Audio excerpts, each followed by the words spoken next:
इकडून कोण टाकायचं का?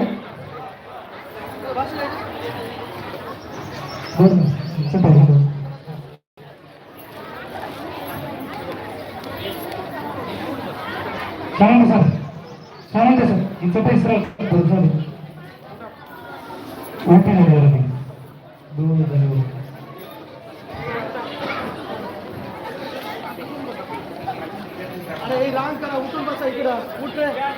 भाषण झाल्यानंतर 8वीच्या विद्यार्थ्यांनी लेझिमसाठी तयार राहायचे.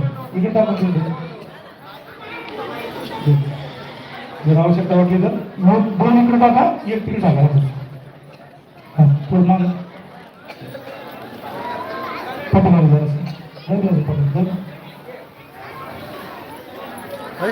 तिथं बेंच टाकायचं.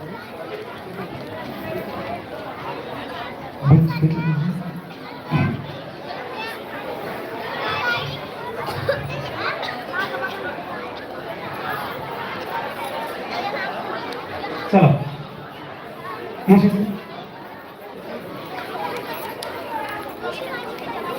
चल पहिल्यांदा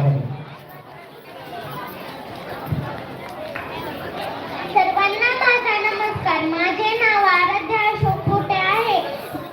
मी तुमचे स्वागत करते. आदरणीय शिक्षक, सन्माननीय गावकरी व माझ्या लाडक्या मित्रमैत्रिणींनो, मी तुमचे स्वागत करते व तुम्हाला 77व्या प्रजासत्ताक दिनाच्या शुभेच्छा देते. आज मी तुम्हाला आपल्या देशातील एक महान माता जिजामाता यांच्याबद्दल माहिती सांगणार आहे. जिजामाता या छत्रपती शिवाजी महाराजांच्या आई होत्या. त्या खूप प्रेमळ, धैर्यवान आणि शहाण्या माता होत्या. जिजामाता छत्रपती शिवाजी महाराजांच्या आई होत्या. त्यांनी शिवाजी महाराजांना लहानपणापासून चांगले संस्कार दिले.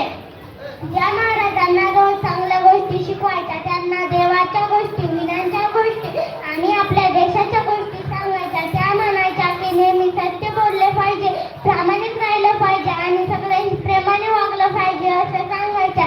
जिजामातांनी शिवरायांच्या मनात स्वराज्याचं स्वप्न पेरलं. त्या सांगायच्या की आपला देश खूप महान आहे आणि त्याचं रक्षण करणं हे आपलं कर्तव्य आहे. त्यामुळे शिवाजी महाराज मोठे होऊन एक शूर, दयाळू आणि महान राजा बनले. जिजामाता आपल्या मुलाला खासगी बनवायच्या. त्या त्यांना कधीही घाबरू नकोस असं सांगायच्या. त्या शिवाजी महाराजांना गरिबांची मदत करायला व सगळ्यांशी न्यायाने वागायला शिकवायच्या. जिजामाता फक्त एका राजांच्या आई नव्हत्या तर सगळ्या मुलांसाठी आदर्श माता होत्या. त्या आपल्याला शिकवतात की आई वडिलांचे संस्कार आणि शिक्षण खूप महत्त्वाचं असतं. आपणही जिजामातांनी शिवरायांना घडवल्याप्रमाणे सर्व गोष्टीचे पालन करायला शिकलो तर निश्चितच आपले व आपल्या देशाचे व स्वतःचे उज्ज्वल भवितव्य घडवू शकतो. चला तर मग आपण सगळे जिजामातांच्या शिकवणी लक्षात ठेवू आणि आपल्या देशावर प्रेम करूया. जय हिंद. चला यानंतर ईश्वरी मुलींचे शिक्षण या विषयावर बोलणार आहे. आदरणीय शिक्षक सन्माननीय गावकरी व माझ्या बालमित्र मैत्रिणींनो, आपल्या सर्वांचे मी दीपप्रकाश रायगावांच्या वतीने स्वागत करते व सर्वांना 77व्या प्रजासत्ताक दिनाच्या शुभेच्छा देते. आज मी आपल्यासमोर मुलींच्या शिक्षणात अत्यंत महत्त्वाच्या विषयावर माझे विचार मांडणार आहे. मुलगी शिकली तर केवळ स्वतःसाठी नंतर संपूर्ण समाजासाठी प्रेरणा बनते. म्हणूनच असं म्हटलं जातं, एक मुलगी शिकली तर संपूर्ण पिढी शिकते. दुर्दैवाने आजही काही ठिकाणी मुलींना शिक्षणापासून वंचित ठेवलं जातं.